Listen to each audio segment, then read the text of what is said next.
Hey everybody, what is going on? Hexlex here with another Master Duel video for you. I've got a viewer special for you today, yet another one. This is the 25th one, our 25th anniversary, I guess, of the weekly specials here. I've been doing them just about once a week here for quite a while now. For those of you who are unfamiliar with what the viewer special is all about, basically the idea is that about once a week, like I said, I like to take games from you all, the viewers, and feature those here on the channel. I like to do this for, multiple reasons. I think it's very important to make sure that when you're, following like a game, like especially a TCG, but this really applies to any game. I think it's important to watch multiple people play that game and not just follow like one person or only watch one person play. Just having multiple different like vantage points in that regard, I think is super duper important. So in that regard, I don't want to be the only one playing here on the channel all the time.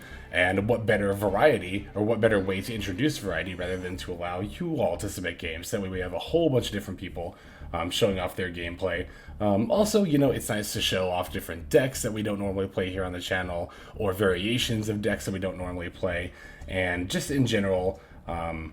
I also want to make sure that you're all getting a fair share of the spotlight as well, because I've said this many times. I say it like in almost every video that I really appreciate everyone's comments and feedback. Has helped me greatly grow as a player, and I think has helped a lot of you in turn grow as well, to not just again hear me ramble on, but also to get input from everyone in the comments there. So I want to thank you all for participating, not only in the comments, but of course here in the viewer special as well, by sending your games in. So if you are wondering how you can submit your games in to be featured, it's actually fairly simple.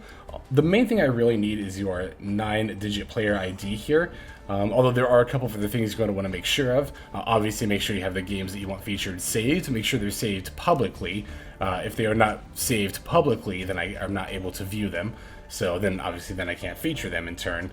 And yeah, as far as like where to submit this information, there are a couple of different places. If you check out my description below, you will find a link to my Twitter. Go over to the Twitter and you will find pinned to my profile at the very top there is a thread where I gather all of these responses. So you can just go ahead and drop it right in there. If you don't have a Twitter, that's totally fine. You can just throw it in the comment section below, and I'll take a look there as well for replays. Let's see. Yeah, I got a few games to feature here. One from the festival and a couple from just, quote-unquote regular duels. But in any case, let's just go ahead and get straight into them. Alright, so our first duel submitted comes to us from Shimmy, Texas, who I believe, yeah, you've submitted before. I recognize your name. Thank you once again for your submission. Got a game from the Anti-Spell Festival here, playing Sword Soul versus Tri-Brigade. It's been a little bit since we've seen a matchup like this. I think it's been like the beginning of Season 5 when Sword Soul was introduced, and I think I've played this matchup on either side. It's definitely been some time. Well, maybe when I was playing Tri-Brand I played against Sword Souls. I probably have at some point, but... Alright, let's see how we open. Not well. Not well at all. This is probably just a pass, right? Yeah, it's just a pass. So we got the Imperm and the Evenly, so we don't even need to set either of those. Of course, we have a Maxi here as well. Gonna lead with a Nerval. Great firing off the Maxi there. That means they're gonna... Well, ideally, they would normally follow up with a what do you call it? An Almirage there. They have a Melfi Pony here. So it's Melfi Tri-Brigade. Okay, if your opponent normal summons or if he wants to attack, return his card. Add phase specialist card. Okay, so just add stuff. Just want to make sure it's not gonna... I'm talking like I'm playing here. I just want to make sure it doesn't have any disruptive effects is what I was gonna say. So we could have actually, I guess, technically summoned this like a level 10 Synchro last turn. But I think, yeah, with the Evenly and the Imperm in hand, it might have been a better call just to, like, not play anything to the board, because we can, again, use both of those cards in response to our opponent's plays there. Excuse me. So, yeah, with the, now with the Ashina and also the second Blackout, I think it's, yeah, more easy to commit to the Baron here. I don't know why I kept saying... I couldn't think of this card's name for a second for some reason, so... Alright, doing a nice 3k damage. We are giving our opponent a few draws here. Yeah, it was just a little bit unfortunate, but what can you do? We do also have a lot of cards to disrupt them here. The Ashina with the Blackout here in particular is nice. It's also nice now that I think about it too, because like Tri-Brigade is one of those boards that, like, if you wipe them mid-combo, it can sometimes be hard for them to come back, especially, I was just about to say, if they've already used Karos. The fact that they're using it now is very, very nice.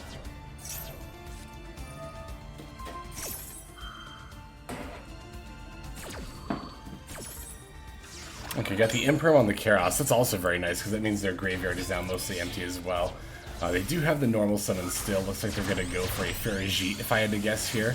Then use Ferrijit's effect to summon a Tri-Brigade monster. I think at that point, I don't know, I guess we could just Baron it as well. I was going to say, maybe when they summon the Tri-Brigade monster, at that point we can just flip up the Blackout. I guess, did they already use Kit and Nerval this turn? I don't think they've... No, they haven't. Okay, so they could have summoned one of those, to be fair, and then... yeah, kept going. Potentially kept going, although they did already have the Karos summon. I guess in either case we end up, you know, just popping the rest of their board with the Blackout anyway, so... ooh, got the Protoss here, and oh, that's going to be lethal, yeah, because they only had 3,800 life points left, so... Right on, that was a nice, clean game against the Tri-Brigade Melfi variant there. To be fair, you know, I hadn't really considered Sword so much for the festival. I just kind of immediately was like, oh, Adamancipator. Obviously, they are very good for the festival, Adamancipator, but also I think I was more just like wanting an excuse to look at that deck again. But yeah, Sword Soul Tenyi I haven't really talked about too much, but it is also a very solid contender for the Anti-Spell Festival if you've already got that built. Yeah, you do lose out on Emergence, which sucks, but yeah, it's not like the deck is unplayable as a result. It's still fairly good, so yes, thank you very much for that game, Shimi. Much appreciated. And yeah, let's go ahead and take a look at the next one. Okay, so our next duel for the viewer special here is going to come to us from Alamar. I'm trying to think if you've submitted before. I feel like that name looks a little familiar, but I could very easily be mistaken about that. I don't have the best track record of just memory in general. In any case, yeah, looks like you are submitting a game where you're playing Scareclaw. That's right, Scareclaw against Sword Soul, and if I remember right, that's going to be this game right here. So I'm interested to see this because I don't know anything about Scareclaws, and I am eager to learn more, just so that, you know, if I face up against them, I actually, you know what's going on here. So the only thing I really know about them is that they have a Link 1. I try to pay attention to archetypes that have a Link 1 so I know when to, like, Max C. Or I think in the past I've even used Fairy Tail Snow to put, like, a Scareclaw that gets summoned face down so they can't go into a Link 1. Yeah, that's right, it's this little chibi-looking thing, Scareclaw Lightheart here. Let's see, okay, I was trying to see, like, what these cards all do. Permanent Flow, okay, so that adds the field spell, got it. And then if you control Vysa Starfrost, which I think is like the new Albaz, and that it's like part of like the main storyline now or something. But let's see, Primitive Planet Reich. Oh, Reichphobia. Okay, add a Scareclaw or Vysa Starfrost. I know it's, yeah, okay, so it's a defense mode based archetype. I know they've got like piercing effects, and yeah, this one destroys monsters if there's enough defense mode cards on the field. Let's see, special if you control a Scareclaw. Add a Scareclaw spell or trap that added the Splash. Okay, so oh my goodness, so many different monsters to read, or so many different cards to read. Let's see. It can attack while in defense position. It can apply. Oh, that's cool. Blah, blah, blah. You can send negate the effect. That's pretty rad. And then what did the Arrival do? Target a Scareclaw, special summon, would be destroyed. Okay, got it. Yeah, don't mind me. This is probably just going to be me just reading a lot of cards. I don't know how entertaining my commentary is going to be here. But, you know, this is why I like to do the viewer specials. Oh, and then I want to see what the big Link monster does. Okay, must be Link summoned. Oh, there's a Twin Twist just coming down. Must be Link summoned all face-up monsters in the field, or change defense mode unaffected by activated effects of defense position monsters. Once per turn, if this is an extra monster zone, you can target level 3 special. Add. Wow, that's a really good boss monster. That's really cool. So, it's kind of like Baguska that also, well, I guess Baguska also negates. Well, it doesn't negate, to be fair, it's unaffected, which is a little worse than Baguska, but turning stuff to defense mode is still alright. But then, rather than negate, it instead gets a special and a search, so that's pretty rad. What's not rad is this Vishita coming down. That's a bit of a yikes. Also kind of sucks that you can't turn Link monsters to defense mode. It's interesting, an archetype that's Link-based about turning stuff to defense mode, but, you know, and not to say we're in a completely Link-dominated format or anything, like, there are a lot of non-Link monsters running around, but I guess it just feels kind of bad when your archetype is based on stuff having to, putting stuff in defense mode, and there's a very common type of monster that's very commonly used that it just can't be put in defense mode, so. But it doesn't seem like, it's not like Ghost Tricks, where I know Ghost Tricks are a little more like, they're kind of SOL because they can't put Link monsters in defense mode, where it seems like Scareclaw is just like, it's only a little bit affected by it, but it's still mostly fine. Because Scareclaw seems like it cares about just having stuff in general in defense mode, so you can still have your stuff in defense mode, and yeah, this is like the easiest Nibiru I've ever seen in my life right here. How big is that token? That's not awful. Oh, they still had a normal summon. Oh, yikes. Oh yeah, they did still have a normal summon, didn't they? Yeah, because they specialed the Ecclesia. Wow, okay, that's scary. Oof, that's a pretty Baxia, but oof. There goes our Nibiru and a field spell. We at the very least have this Lightning Storm to clean up. What does this Scareclaw do? If I can click it, there we go. Specialist fan, blah blah. No more special, add... Okay, so we'll get to add a Scareclaw spell or trap. We could potentially add the Arrival to bring something back and keep comboing. Like we can go into the Light Heart and get another field spell. So okay, I'm kind of starting to see what this deck... Oh, they call by it our Light Heart, so never mind. That's very good on the opponent's play. It's funny, I think it's literally as I was realizing what the play was going to be, I think the opponent had also realized what the play was going to be, and then banish and in turn negated for our next turn the White Heart. But we did draw the Arrival, so I think that's a fine draw. Let's see what they end up getting. Wait, they got it in attack mode? What? Question mark? No, you were supposed to summon it in alright, whatever. Oh, is this not once per turn? Oh, the Graveyard effect isn't once per turn. It's only, or is the only one that's once per turn. The Summon from Graveyard, the Summon from Graveyard effect is not once per turn. The Banish from Graveyard effect is the one that's once per turn. That's what I meant to say there. But I think I just ended up saying the word Graveyard effect a bunch of times in a row. Let's see, we're going for Apollousia, or does this archetype have a link for? Looks like an Apollousia. Yep. But yeah, with only one card in the opponent's hand and 3 monster negates, well, I was going to say I think they're going to have a hard time coming back, but this is only turn 4. Doesn't this game go on for 11 turns? So I think we're in for a bit of a roller coaster of a ride here.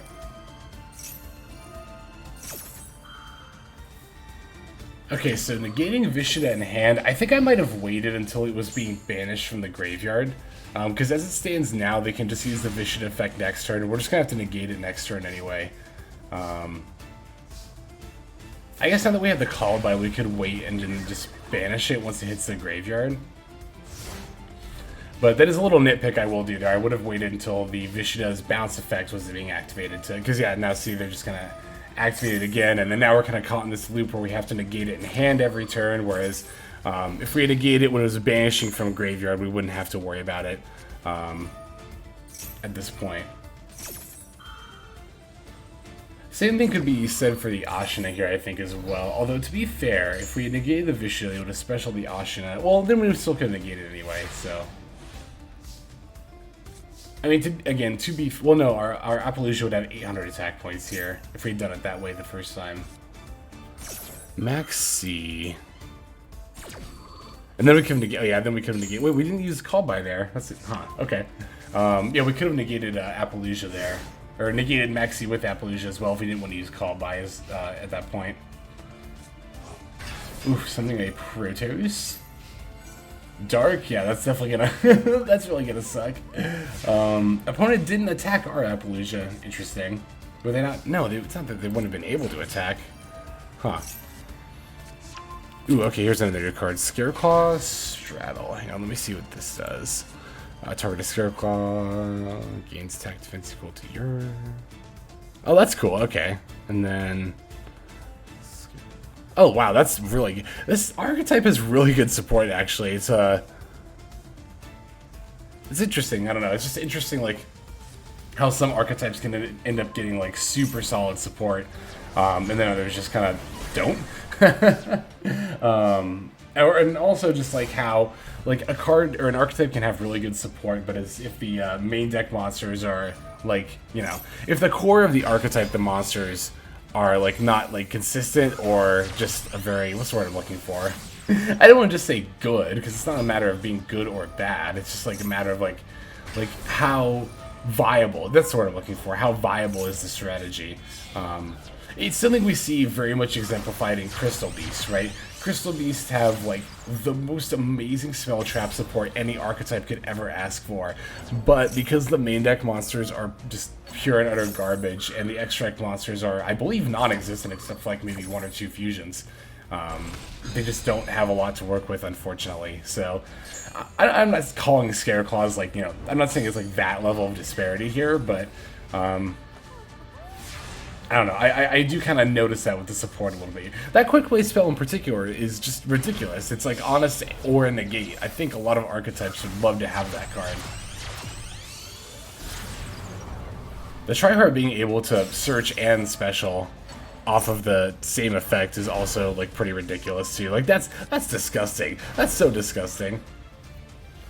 Alright, and then with that, we're able to attack over the Shaman and then call it a game. So thank you very much for showing off Scareclaws here. Having seen these games now, because I watched the other one that you submitted as well, having seen these games, I definitely personally feel a lot more ready whenever I do encounter that deck now. So, yeah, I want to just thank you very much for, again, submitting that. Got one more game to show off. Let's go straight into it. Okay, so for the last duel of the video here, we have Kaito. Kaito has submitted a game where they are playing Sword Souls versus Eldritch. The notable thing about this game being that it's 21 turns. Holy cow, 21 turns, and we managed to end up coming out on top. I wanted to feature this game because I feel like it's that telltale game that I always talk about where like sometimes you're going to find yourself playing against a deck like Eldritch and it's going to get really, really drawn out, right? And you know, because people have asked me, I'm basically coming back to, this is why I play Harpy's Feather Duster. Because I've had a lot of people ask me before, like, you know, Harpy's Feather Duster is 1 card out of 40 that you're trying to draw against Eldritch. Like, does it really come up that often enough to be worth playing?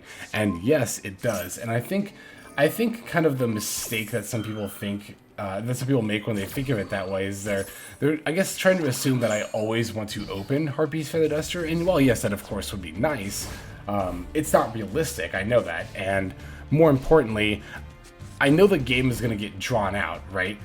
Ooh, I might have flipped up Blackout at the end phase there. I would have really had to have thought about that. I guess we had the Ash for the Scarlet Sanguine. I guess that would be the main card to want to hit with during the end phase there anyway. So I guess in that regard, in hindsight now, I'm seeing that it was right to not flip up Blackout during the end phase, but I might have considered doing that there. I mean, maybe you did too. This is just a replay, not the live game, so it's not like you did it instantaneously necessarily. But in any case, what was I saying? Yeah, no, having Feather Duster isn't always about just opening it, is my main point. Like, having Feather Duster isn't about opening it, it's more about just, like, having it for the long game, which does end up happening a lot against Eldritch, right? Eldritch is very much trying to draw out the game. Lots of stun and control decks are trying to make the game go on longer. In fact, not just lots of, pretty much all of the stun and control decks are really just trying to make the game go on longer. Because the longer the game goes on, the more they drag it out, the higher of a chance they have of winning. So in that regard, having the Harpy's Feather Duster, again, like I've been saying, is not about opening it, it's about drawing it, and just at some point during the duel. Having the option to be able to, like, you know, just have that in general, so... Alright, so yeah, here we are on turn 7. I figured this is probably going to be a pass fest for most of it when I read that description, but that's fine. Again, it just goes to show, because I think there are a decent number of people who might have, like, scooped when they saw this Scarlet Sanguine come down, because at this point it's like, oh, they have the Eldritch, they have the Floodgates, I don't have an out, like, what's even the point here? Actually, I don't know why the opponent didn't summon the Eldritch there. Interesting. But, you know, it's and it's funny because I do catch myself sometimes conceding a little bit early, which is something I usually like to point out when my opponents do. But I think, again, it just goes to show that, like, it really is about patience. Patience is very much a virtue when it comes to Yu-Gi-Oh! When it comes to playing against, like, stun decks in particular, when it comes to playing against Eldritch. Floowandereeze, like, they'll at least make things pretty hopeless pretty early. Whereas Eldritch, you know, they'll leave the back rows face down. You gotta wonder, like, okay, am I actually just screwed here? Do I still have a chance? Like, what's going on? With Flandres, they at least, well, for only a few more days now, they at least throw down the barrier statue, and then you just know it's over if you don't draw Imperm or Droplet.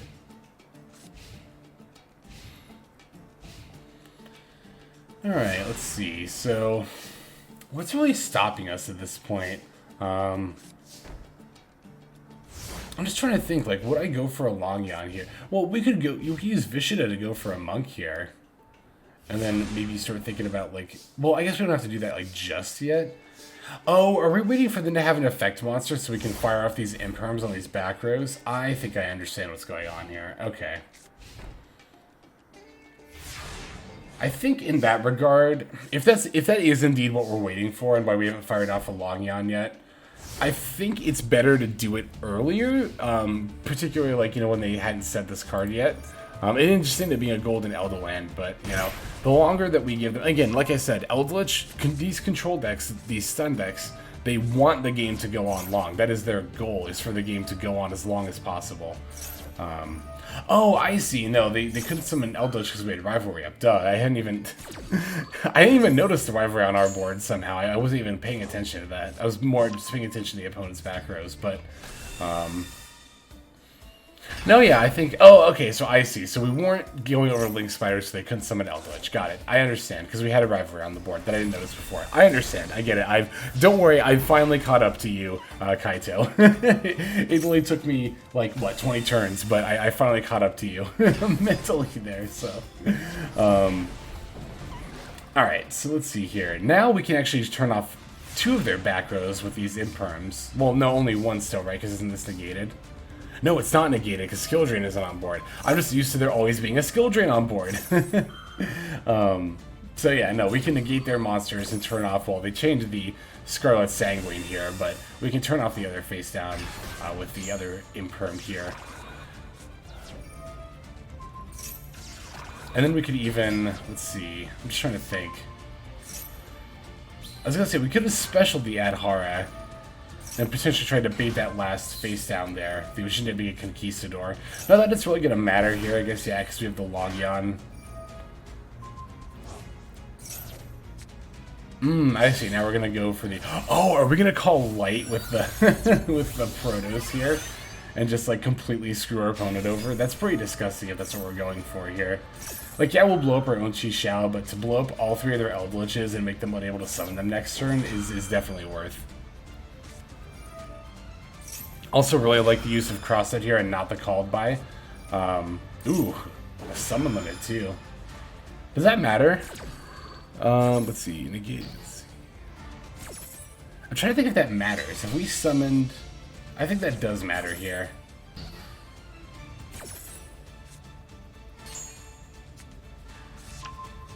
Actually, does it? Are we still able to... Or no, it's only 2 more from when this is played, right? Oh no, this is negated, duh, because of Imperm. I was like, wait, how are we still summoning here? No, this shouldn't be working.